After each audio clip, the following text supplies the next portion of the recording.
সম্মানিত সুধীমণ্ডলী, আসসালামু আলাইকুম রহমতুল্লাহ। তা আমরা আহলে কিতাবদের কাফের হওয়ার জন্য যে কারণগুলি, এটা আল্লাহ কোরআনে কি বলেছেন, এগুলি আমরা 4টে পর্বে কেতমান, সিদাদ, ইলহাদ, মোদাহানাত, তো এই বিষয়গুলি আমরা আলোচনা করছিলাম। সর্বশেষ বিষয় হলো যে আমরা বাতিলের সাথে আপোষ করা, এবং এই বিষয়টা জটিল।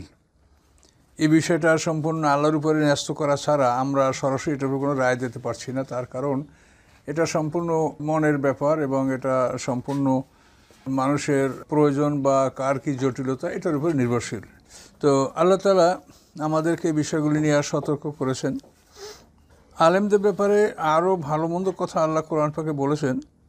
সূরা ফাতিরের 32 নম্বর আয়াতে যে কথাগুলো বলেছেন, এ সমস্ত কথাগুলিও আমরা খুব ব্যাপকভাবে প্রচার করি না, বা এটা আমাদের আলেম সাহেবরা প্রচার করেন না। তো এই কথাগুলো আমরা আলোচনা করে দিতে চাই, তার কারণ মানুষ যাতে নিজের পথ নিজে খুঁজে পেতে পারে, মানে একটা সেলফ সাফিসিয়েন্সি যদি মানুষের মধ্যে না আসে, তাহলে কিন্তু একটা সমস্যা। কাজে এই দিনের ব্যাপারে যাতে একটা মানুষ নিজের পথ নিজে খুঁজে পেতে পারে এবং বুঝতে পারে, এই জন্য অনেক কথাগুলি যেগুলি স্পর্শকাতর কিন্তু তাও বলে দিতে হবে। সেটা হলো যেমন সূরা ফাতিরের 32 নম্বর আয়াত, আউযু বিল্লাহি মিনাশ শাইতানির রাজিম, সুম্মা আওরাসনাল কিতাব আল্লাযিনা ইসতাফাইনা মিন ইবাদিনা।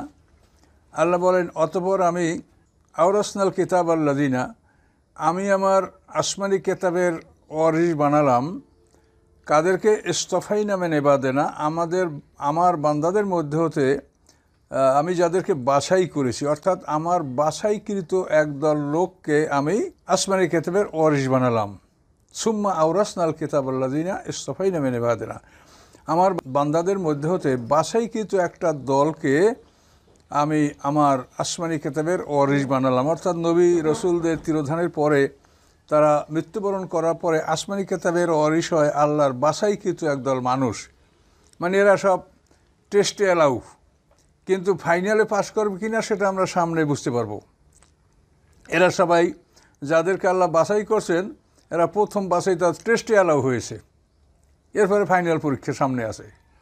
তো এখন আল্লাহ তাআলা বলেন যে আমি যাদেরকে বাছাই করেছি তাদের ফাইনাল হলো এই, ফামিনহুম যালিমুন নাফসিহি ওয়ামিনহুম মুকতাসিদ ওয়ামিনহুম সাবিকুন বিল খায়রাত, যে তাদের চূড়ান্ত অবস্থাটা হলো এই যে তাদের মধ্যে জালিমুন নাফসিহি, প্রথম যে দলটা এটা নিজেদের উপরে তারা জুলুম করেছে, দ্বিতীয় দলটা ওয়ামিনহুম মুকতাসিদ মধ্যমপন্থী, তৃতীয় দলটা সাবিকুন বিল খায়রাতে বিইজনিল্লাহ, আল্লাহর আদেশে তারা সৎকর্মে অগ্রগামী, ও যালিকাল ফাউজুল আজিম, এবং এটা সবচাইতে বড় জয়যুক্ততা।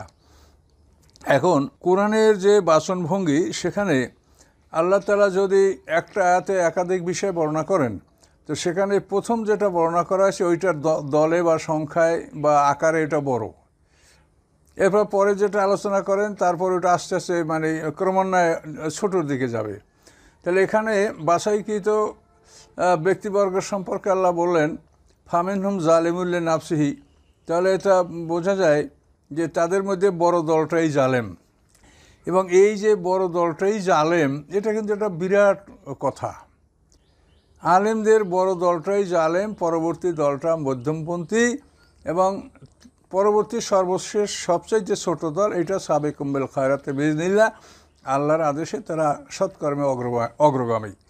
তাহলে এই যে একটা সমস্যা, এই সমস্যাটার কথা এটা আমিও একজন আলেম, এগুলো বলতে গেলে তো আমাদেরই দুর্নাম আমাদের করতে হয়, কিন্তু আল্লাহ কোরআনে যা বলেছেন এর কোনো একটা কথা গোপন রাখার অনুমতি নাই। আল্লাযীনা ইউবাল্লিগুনা রাসালাতাল্লাহি ওয়া ইয়াখশাউনাহু ওয়া লা ইয়াখশাউনা আহাদান ইল্লাল্লাহ, সূরা আহজাবে একটা আছে।